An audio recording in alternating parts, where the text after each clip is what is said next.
Well, I'm here with Mary Beth and child and baby girl. Child, yes. Stefan, Kevin, affectionately known as K-Rob. We're going to be talking about the song, one of my favorite songs, Never Stop Singing.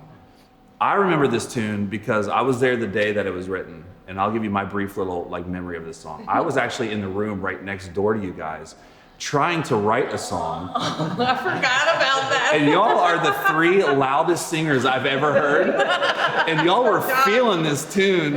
And we're trying to write, and the people I would write with, we were looking at each other like, our song is nowhere near as good as this one.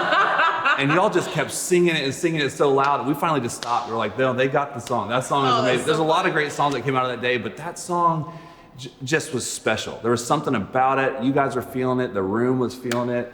Stefan, take us into that moment. How did the idea start? Where did the song come from?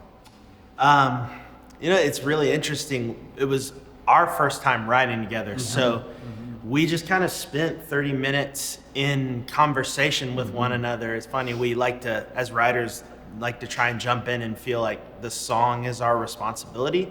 But actually, I think it's so much more about relationship than about a song. So we spent time just getting to know one another. And that topic, the topic of praising through every situation, that it's not just a one-way conversation from us to him, but he's, talking back to us in that process. That was all kind of on our hearts. And so, that's just what. So that's how the writing session starts with you guys. It's like you spend the first little bit just going in and just talking about what God's doing in your life. I mean, take us into the room. Yeah, I mean, I think that definitely for us, especially not knowing each other and just trying to figure out each other's past, and exactly what was on our hearts and what it was that we were needing to kind of release in that right, or just express in that right. And I think it really honestly just came together pretty organically because like you said, we were all kind of feeling the same thing, and it just kind of came together like it did. I mean, it was kind of weird because I feel like it just really happened really kind of fast. Kevin, tell us a little bit about, you're pastor, and so I know when you write, it's important. You're writing for the church, and you're thinking through what do people need to be singing? So as you're looking at the theme of this song and you're writing for us so that we can engage with our Heavenly Father, what about this song? You're like, man, we need to be singing this concept. Tell us a little bit about that. I remember we spent some time talking about the prodigal son story. And we were all kind of talking about, man, there's a lot of songs that meet us right where we are, but what about the songs in this season that can lift us to where we need to be, more upbeat and an anthem and excitement. So I just remember us saying, let's be excited about this. So kind of from the angle of, man, when the prodigal comes home, what is the song that house is singing? What is the song that they are excited about because the Lord has done something amazing? That's so good. Tell us a little bit personally, because you guys as worship leaders, when you're leading this song, and you've all led it at this point, is there a line or is there something in the song that jumps out to you personally? Like when you sing it, you're like, man, this line, this moment, this chord, whatever it is, this connects and resonates with my soul deeply. Is there a moment in the song for you?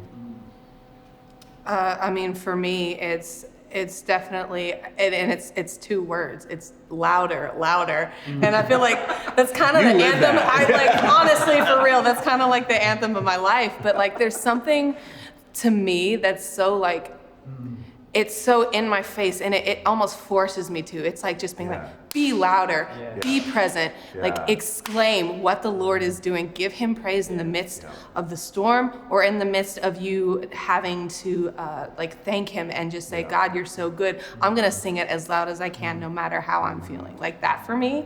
Yeah, I think that's huge. When we've sang it as a church, that has jumped out to me in that song.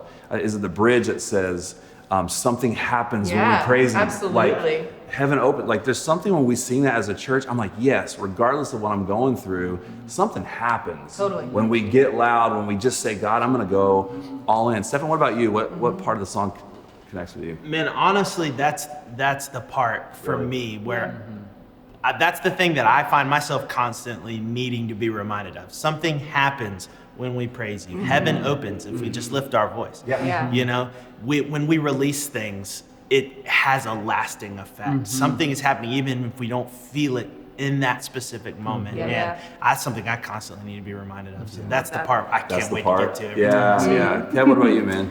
For me, it's literally the opening line of the first verse. Just our praise is shaking heaven and heaven shaking earth.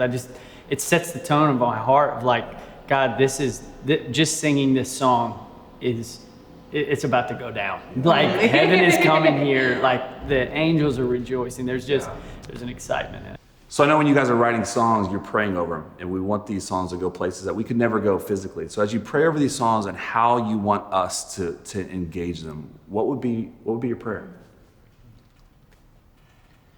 For me, it would be hope. That people who sing this song would be filled with a hope that their cries of desperation, their shouts and celebrations of joy are met by heaven, and they feel like they get to engage. And it's not just an isolated thing, but that they feel connected to the kingdom of heaven when they sing this song. That's good. I love That's that my word. prayer. Engage. I think that's exactly what I would hope for when people sing this song, because that's what it feels like to me when I'm singing it. It's such a song where you are going to God. You're not asking him to come. It's you saying, look, I'm gonna like praise through this, and I'm gonna just exclaim that and sing to God, and like it's your time to connect with him. And there's It's no you quiet making way that to choice. sing this song. Like you can't sing it passively. If you sing this song, you got to be all in on it. Absolutely. The words you guys wrote make us Yeah. do that. You have to respond loud and big. Yeah. That's Yeah. great. I Karen, think of it like a battle cry. I mean, like, I hope that people that are in the middle of a mess turn this song on, and it just becomes like it shifts their perspective of what they're facing and how big the Lord is through it. So I think of it like a battle cry. well, guys, thank you. Thank you for this. This song is a gift to us. You're helping us connect with Jesus, and so thank you for it. Praise you through the